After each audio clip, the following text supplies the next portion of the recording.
it's officially out of control, because when you have so many entities doing polls, and then you start to arbitrarily drop teams based on wins, you now in the media become a major part of the problem. What I mean by that is the lack of sportsmanship. Because if you start dropping teams based on wins, what you're doing is you're telling them you didn't win by enough, and now you open Pandora's box worse than it is. One concept that should never, ever enter high school or youth sports is margin of victory. 100%. It should never be part of it. Never. It doesn't matter. Never. It doesn't matter. Take a page out of Demarest's book last week. They're on the 1 yard line, up 1 point, but Wayne Hills was out of timeouts. The game was over. They could have punched it in. It was 1st and goal at the 1. Yeah. They took a knee. Absolutely. That's what you do. It's sportsmanship, and it's also smart too, because there, your Matola's doing a good job, because if you score and you kick the extra point, now you give Wayne Hills one final opportunity to potentially tie the game with a touchdown and a 2-point conversion. So it's great sportsmanship. That was also smart football. But what some of these people do in polls... You can't go from the number 1 team in America to number 3 off a victory just because the number 2 team beat somebody by 50 points, and you only beat somebody by 10. I mean, it's silly. Listen, it sends the wrong message. It's just the wrong way to do a poll. No doubt. Now, in our polls, we always run it. We have the right way of doing it. Well, we do, but for years we've always had a disclaimer too. There's always one team in our polls, and this year they're in both polls, which presents a problem for us, and that's Poly Prep. Yeah. They are a wonderful football program, but because they're an independent school, they don't play in the postseason. And I truly believe through the years, Poly Prep, when their season has come to an end, they've never been to number 1 in any of our polls. Right. They have a cap. They've gotten as high as 2. Their season ends, and then they start to come down, because my philosophy has always been, when that second season hits, you feel different, you play different. Now there's more pressure on you. And pressure is, now you find out who's the best. So that's always been a problem. I don't know why they were ever thrown out of their league, their Ivy Prep League, whatever, because if the league is mad that they're getting players via, kids coming there to just play football, well, in sort of private school football, that's the way of the world now. Okay, you have that same opportunity. Yeah. You know what I mean? What? Just because they're getting the better players? I mean, it's kind of silly, but it is what it is. And by the way, congratulations, yet another Crusader. You've covered a lot of Crusaders through the years. Yeah. Today on this show, in the Small School Top 15, it's a big day for another set of Crusaders. Is it really? Yes. Entering the fray. This is the top 25. You know this, right? Okay, but I'm promoting the top 25 for the small school. It is. The problem I have, and in one of the states, we have a team that was number 1 in their state a week ago. Yeah, silly. They won by 40 touchdowns. They fell to number 2. And here's the problem I have with that, more than anything, okay? Even if you think the number 2 team you put to 1 and you drop 1 on a win is better, they're going to play each other at some point. And if they don't, somebody beat somebody who wasn't supposed to beat somebody, so they shouldn't have been that team anyway. So I don't like it. My philosophy is, if you lose, you go down. If you win, you stay the same. That's it. That means there's 4 teams that potentially could go out of this poll. Skidoo! Number 22, Chaminade. That, to me, is the shocking score of last weekend. Monroe Woodbury lost to number 15, Stepanak. Pope John lost to number 3, Paramus Catholic. And Sparta, a year ago, 11-1. The North 1 Group 3 champs, up 21-0 at one point in this game against the Gales, and Roxbury skidooed them because of an opportunistic comeback and some of the great deflect pass catches you'll ever see. Watch Anthony Argula here for Sparta. They would strike first. He goes to Skylar Francisco.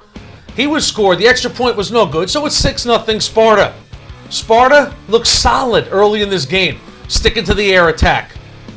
Listen, you can never go wrong when you go to Faria. Look at Lucas. Hauls it in. It was 12-0. You know, they shut him down running the ball that day. The state's leading rusher a year ago. Here they get the 2-point conversion to go up 14-0, but they did a very good job containing Lucas. They were down 21-0. Here comes Roxbury. Grant Dixon to Craig Rumis. Rumis was annoyed they were down 21-0. Roxbury defense was getting involved. They pick up the fumble. Tommy Miller has it. So here we go. The momentum has shifted. Roxbury keeps it coming. Watch this deep ball to Stephen Lorang. Stevie holds it in. It's now 21-14. Like this Dixon kid. Now Craig Rumis. Mike, sometimes you got to catch a break in the comeback. Watch this. Little bounce of the ball. Yes, sir. Rumis. Not only does he grab it, he goes with it all the way. And this game is now tied at 21. Rumis. Gotta love it. Opportunistic you have to be. Ball hawk, right? Whatever you want to call it. Roxbury defense still making big plays. Tommy Miller again. So here we go. Roxbury with a chance. They had missed their first attempt. There was a roughing the kicker, but Jack Clevenger, he makes the second. You can't give Clevenger two chances. He will bury you. What a comeback. Roxbury wins it 24-21. As I stated, they line up for the kick at 21 all. It's no good. They rough the kicker. Clevenger gets a second chance. What a comeback win. Leave it to Cleaver. Remember this, for what we do on the Top 25 show, we shorten up some of the highlights. But remember, if you want the expanded highlights, just go to the quick hit shows from all the 6 different places. We give you stuff. Some of the highlights are exactly the same today. Others are much longer. Here we go. We are going to bring in week 2 of the Top 25 poll. So we lost 4 teams. Yes, it'll happen. If I'm not mistaken, we're bringing in 3. Here we go, Top 25, week 2. New to the poll from Staten Island, the Eagles of St. Peter's, a dominating offensive and defensive performance in the 39-19 victory over Chaminade. Wow. They just manhandled them. Chaminade's gone to the last 2 AAA championships. They won 1 and lost 1. This is an epic victory for St. Peter's. They are alive and kicking in Staten Island. Good game in New Rochelle this weekend. The Huguenots at 2-0 will host 2-0 John J. East Fishkill. This will be for real now. The Ramapo game ended up 34-6. It was really over at the half at 34-0. New to the poll. Last year, they finished in the top 12 in our poll, the Rams of New Canaan. They beat Hand, a team that they dismantled a year ago, came back to win this game 21-14. 6'5" junior quarterback Mike Collins, 23 of 42 for 267 and 3. What I like in this game, he threw to 6 different receivers, and the junior linebacker Cass Knox all over the field, registering 16 tackles. Good job by the Rams defense, guess who's 1 spot ahead of the Rams? Oh. The Blue Wave of Darien. They open the season and they move up a spot after the 47-25 victory against New Haven Hillhouse. The Blue Wave trailed in this game 18-14 at the half. Timmy Graham, the junior quarterback, first varsity start, 17 of 28 for 204, 3 touchdowns. Peter Archie, 5'9", 200-pound senior. Watched him in the blue-white game back in June. I like the tenacity he brings. 5 carries, 43 yards, and a couple of touchdowns. Mike, we don't love 7-on-7, but the linemen are never at the 7-on-7, so you never get a feel in the hot month of July at how your team's going to be because it's just the skill guys. But what Darien did this summer is their linemen went up to Berlin, Connecticut, and won the Connecticut Lineman Challenge. 32 teams. Now look, it's pushing the sled, moving the tires, pushing trucks, tug of war. But the bottom line is they went up there and won it. And it could be a real tone setter. Johnny Carlozzi's the line coach there at Darien. It's a good sign of things to come for Darien. I liked when I read that note. Is that the offensive and defensive linemen? It's all the. And you know what? Yeah, those big tires don't run fast, though, do they? But remember, those academics at Hillhouse did. It's about unity. Remember, in that kind of competition, you only compete as 6 together. Right. It's 6 guys together. The big fellas. The poll continues They at number still got 21. to tackle Abdul Basir. Out to Nassau County, Farmingdale barely stays in the poll. They hang on. Massapequa late in this game, under 3 minutes left, had a 1st and goal from the 1. They didn't score. This was a rematch of last year's Conference 1 final, won by Farmingdale. Michael Outing, 19 carries, 84 yards, and a touchdown in the first outing of the season for the Dalers. Zach Kolodny's 22-yard field goal in the second quarter.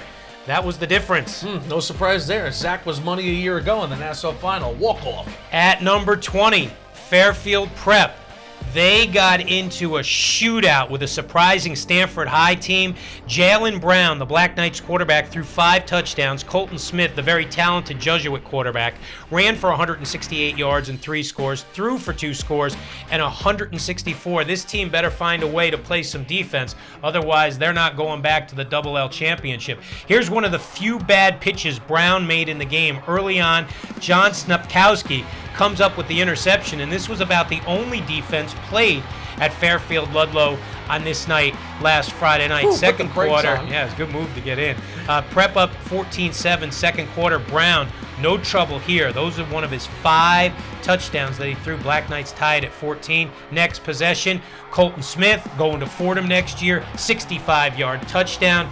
He's that good. He is a very, very special talent. 99 points in that one. Ooh. At number 19, Seton Hall Prep. Not in the poll last week. In this week's poll, how long do they stay?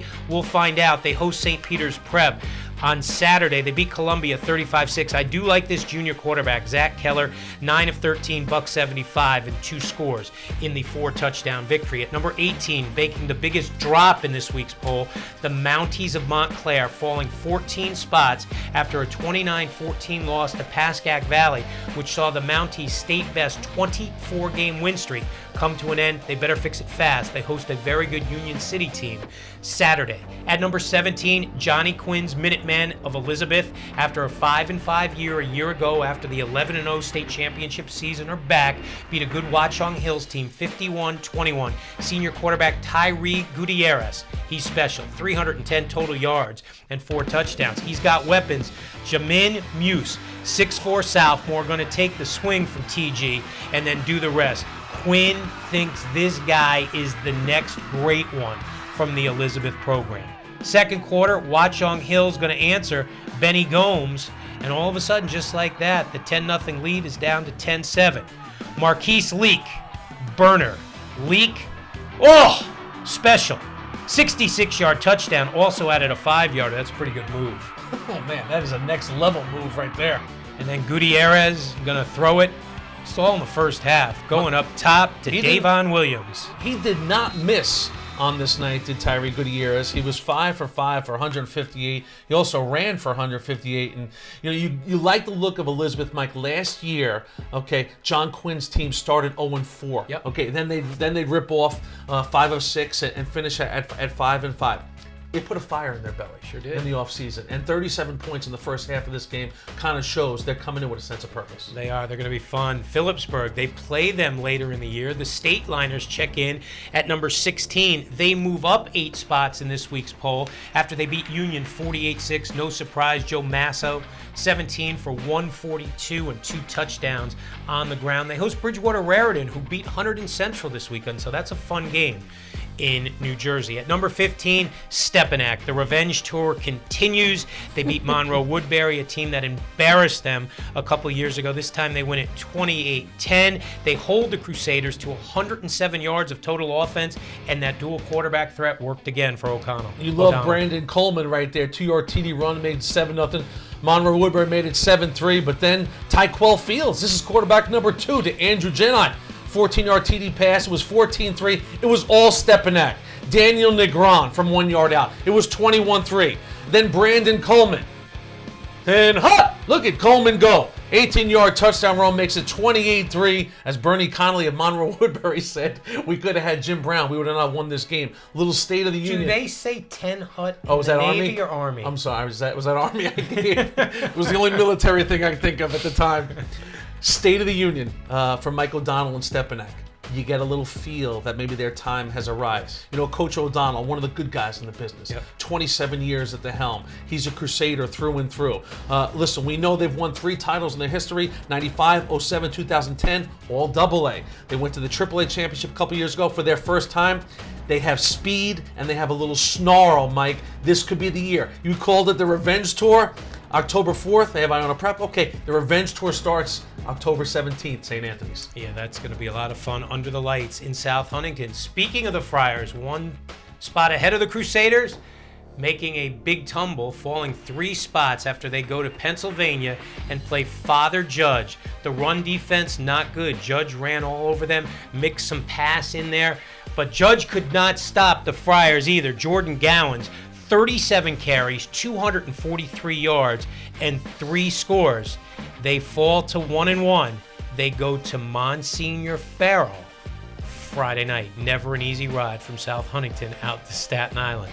At number 13, up 3 spots. Woo. What a job by Pascack Valley. Their 9th consecutive victory ended the 24-game win streak of Montclair. Let's do it. Here we go. Things start out great for the 2-time defending North 1 Group 5 champs when Elijah Robinson throws it to Elijah Robinson, 81-yard touchdown, but they did a very good job against the Boston College-bound quarterback. Just 4 of 13, $127 in that 1 touchdown. Greg Collier, I love the offensive philosophy of PV. Colin Diedrich, the throwback to Collier. This Collier guy put his DNA all over this game. Offensively with the touchdown, the big hands there, a presence on defense. That grab helped set up this. Diedrich, who was 14 of 21. Look at him maneuver in the pocket. Point to Joey Williams, 14 of 21, 181, and 3 scores.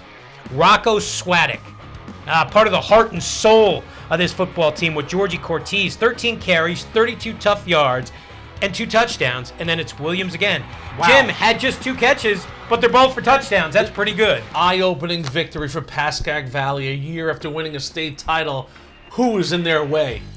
At number 12, Joe George's South Brunswick's Vikings in a good game with a good Middletown South team. They jump up 2 spots after the 12-point victory down to the swamp where Cole Rogers, who had a really good game on this night for Coach Antonucci, ran for about 120 yards, gave the Eagles a 7-0 lead. Tied at 7, 34 seconds left in the half. Here's your backbreaker. Syracuse-bound Dante Strickland picks up the fumble, returns it for the touchdowns. So big momentum with South Brunswick after that. Third quarter, South Brunswick, they're up 3. Now they're up more.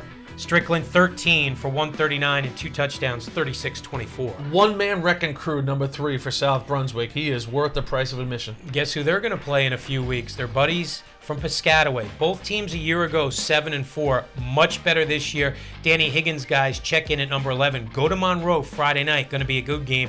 Rolled over East Brunswick in their last game, 48-0. Senior Tyrell Bush had 2 punt returns for touchdowns of 50 and 70 yards. Yeah, always a good sign when you win without one of your guys. No Elijah Barnwell, he'll be fine, but Elijah Pearson, 59 yards on this one. Chiefs were up 7-0. And then Zaire Ashley with an 8-yarder. Ashley bangs it in, 14-0 Piscataway. They go on to roll 48-0. That would be the final. Good times for Danny Higgins' boys. So that's 25 through 11. Right. Now, when you go to the games, do you ever look at the scoreboard during the games? Of course. You do? How would I know what the score is? Then he couldn't play for this guy, Don Bosco's Greg Toll. Never. I don't care what happens. Don't look up at the scoreboard. You just keep playing. Keep playing. Keep playing. That's the bottom line. It's taking forever.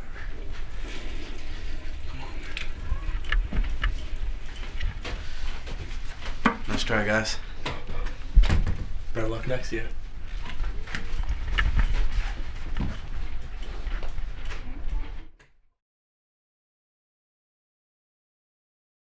Great way to start it right here, man. Let's go. That's what I'm talking about. That's what I'm talking about. Everything we do is fast. Everything we do is fast. Move.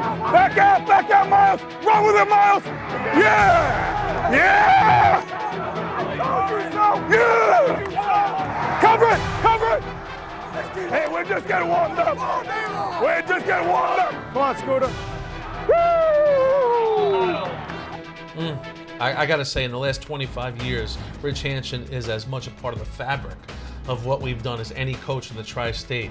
And you just get the feeling he's stepping into onto center stage once again with this group of Marauders. How many guys did we bump into who used to say, "Look me in the eyes"? Bastards. Remember when he did that about North Bergen? That was great. I told Richie before that game against Bergen Catholic the other night, because you know me, I was all over his scrimmage schedule. I didn't like that Pennsauken thing. I said, Lincoln from New York City will scrimmage you. It'd be good. Yeah, no, it's top 10 team in the Tri-State. Sean O'Connor's Rail Splitters.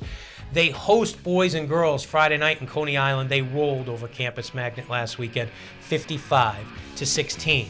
Also in Brooklyn, Poly Prep. The Blue Devils go to 2-0 on the season. They beat Petty 28-0. Their defense has been nothing short of sensational in the first two games. Hey, I never mentioned this guy, but he's a dude. I like the way he plays. Junior defensive lineman Malik Bethea, 6'2", 240, all over the field the other day for Petty, as was Brendan Famiano, 2 touchdowns, and my man Chris Parker, the quarterback. He ran one in. St. Joe's of Montvale, they have a bye this week. They need to. Yeah. A lot of Band-Aids on them after that 42-0 thumping that St. Edwards of Ohio put on him. Only solace as you look up at the Max Preps poll, St. Edwards is now #1 in the country. At number 7, they play St. Joe's this week. Red Bank Catholic does. Unfortunately, it's the St. Joe's Metuchen. It's one of those crossover games. Last week, they rolled Long Branch 42-7. Miami-bound quarterback Jamie Gordonier, very good player, 15 tackles in the game.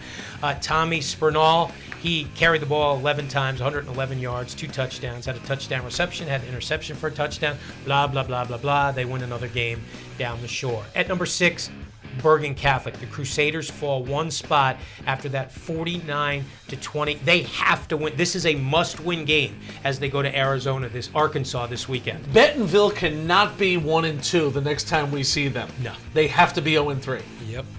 Union City at number 5.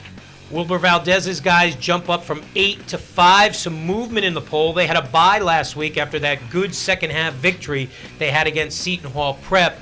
And now they get ready for Saturday when they go to number 18, Montclair, a Montclair team that's upset after they were beaten by Pascack Valley. At number 4, DePaul. Coach McKenna's guys, all right, 27-0 against Passaic Valley. The point of the game is win the game. Adzima threw a couple of touchdowns to Dubois. Kareem Walker, 196 yards, 2 touchdowns. Okay. But this week is the Pascack Valley week, and there's always something intriguing about this game, Mike. Now, last year, Craig Nielsen's club went there just to trade punches. They did. They lost the game. But really, it was 2012. You look at that one.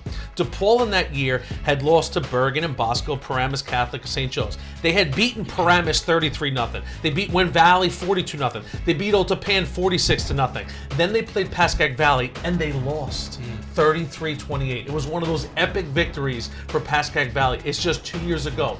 Craig Nielsen's club rises up for DePaul. It's a barometer game for them. They're coming off this big win against Montclair. Now they're seeing a DePaul team that might be a notch above where they were. So we will see. Who do you think will win that game? I think DePaul will win. I think it'll be closer than people think. I'm picking that game on Thursday. Oh, there's a lot of intrigue in that game for you. DePaul continues. Paramus Catholic went up to Sparta, rolled over Pope John, put him away early. Just under 500 yards of total offense. Willie Hansen keeps getting better. 15-20, 179 yards, 4 touchdowns. How'd he do it? Yeah, listen, Willie Hansen's making the jump from public to private. Now watch this ball, folks. This is dropping it in the basket to Donald Stewart. Donald Stewart, Mike, is also breaking out. Sure is, man. The guy just making plays. First 2 games of the year. Good adjustment right there. Ball a little bit behind him. Good-looking player. 14-0. Listen, Paramus Catholic, we know they have an Ahmad Thomas. The guy is a battle-tested junior. He took carries away from Peppers as a sophomore. You know he's pretty good. But Willie Hansen, again, just finding his receivers. Thomas can catch it. He can run it. And this one was all Paramus Catholic. Mike, they look sharp as the 2-time defending champs. Yeah, they sure do. AT ran for over 100 yards. 2 touchdown rushes, touchdown reception. They will travel to St. Francis Academy of Maryland on Friday for a 7 o'clock game. They're leaving school at 12. They better pray there's no traffic on 95 South. Otherwise, St. Francis may get a forfeit victory. Come on, Vale. Send them there overnight. At number 2, St. Peter's Prep.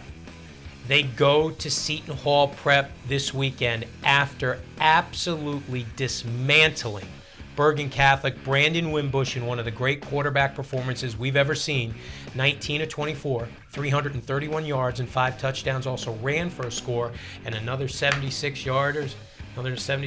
Penn State has got to be so excited. Look at this guy. You could tell. First play of the game, he has a 36-yard pass play to KJ Gray to get him started. Then he runs this in, and you knew on the third snap, the Cat was feeling it right there. Touchdown pass. We know he's going to Penn State, but still, Mike, he came out with something to prove. You know, be careful when you get a top-flight athlete who comes out with something to prove. Cattle, the first touchdown. KJ Gray, the second. Wimby doing some things here. 16-yard run. This is late in the quarter, and then that sets up this. I think this was his most beautiful throw of the night. Goes back. Colton Huber. Wow. Can't do it any better. The pass was right where you want it to be. Only your guy can catch it, and Huber navigates his feet in bounds. 21-0 at the end of the first quarter, and my man Cheyenne Robertson and all the guys checked in from there. Tolentino, Fox, the offense did their thing. Cattle, Fordham Bounder, 8-yard touchdown, 28-0, 8 minutes left. Late in the half, KJ Gary takes the 9-yarder from Wimbush, 35-0, 37 seconds left in the half. Early third quarter, ball game, 51 yards. Cattle does most of the work. Listen, this game was 49-0 at one point, and I know people are thinking, how does your defense have a place in a game that ends 49-20, was 49-0 at one point? But let's face it, you know, Jared Garantano and Bergen Catholic have a prolific offense, and St. Peter's Prep put the clutches on them in this game. Mike, we know the Bergen County non-publics have sort of a cynical view when they look towards Hudson County and St. Peter's. They always have talent. They could always score. They always got guys going places, but in the end, they'll find a way to disappoint you. I don't know about this version of the Marauders. They have a lot more cohesion than I've seen in the past. The nation's #1 team came to West Point, St. Thomas Aquinas from Fort Lauderdale on Saturday. They did so with about 15 or 16 guys that are going to have Division I offers. What they realized was Division I players don't always win high school football games. Take what you want, and they took some punches, and they couldn't regroup. Our #1 team, Don Bosco, good offense, great defense, great specialty teams. Get on the plane, go home to Fort Lauderdale, St. Thomas. Cullen Dana is a good-looking player, and Wes McCoy earned his stripes. He's now a Don Bosco quarterback. Put him up 7-0. Sam Bruce to Jake Rizzo. This is where you thought, Mike, boy, it's going to be tough to beat this team. They got a lot of explosion. A lot of speed. Bruce, a junior, going to Miami. You could just see the gait, how quickly he goes. Julian Conover, I was impressed. Never gave up on the play. 8 almost caught him. But Wes McCoy is making the jump. We know it's a different level of play. Look at this throw, Mike. Steps into it. Oh, he really does. On the roll, to his right, to R.J. Edwards. Played at St. Joe's last year. That put him up 10. So it was 17-7. William Mack III out of Spring Valley, New York, with an interception. He was a beast. At times, he was the best player on the field in this game. No question about it. He imposed his will against St. Thomas. And then the toughness. You know, when you go through the gates at Army, you have to have a sense of toughness. Every guy in the Bosco uniform did. Malik Backer. Backer was slamming it through Chuck Granatel's offensive line, who got high marks on this day. And when Zach Chaconis put the Cobra clutch on the quarterback, this one was in the books. You know the only problem I have with Bosco's win the other day, and I wanted to mention this on Quick Hits, when they won their 2 national titles in 08 and 11, they never talked about it externally. The old ball coach mentioned it after the game. My man Lawrence Stevens mentioned it after the game. Hey, you can't wish those things. Wish them when you put your knees on the floor when you go to bed at night. You can't be talking national championship. It's the age we live in, Mike. It's all around them. It's the Twitter. It's the polls. People bring it up. I've always wanted to yell at Greg Cole. People bring it up time and time again. Well, you should have done it up there. You would have had the MPs at least secure him. It was a tremendous victory. To hear Toll in the locker room, pregame, halftime, telling guys, his message, they ain't seen what they're about to see. I loved it. Do you think there's only 3 teams that can finish #1 in this poll? Possibly 4. You like the poll? I think possibility. Bosco doesn't play this weekend, so that's good for whoever they would have played.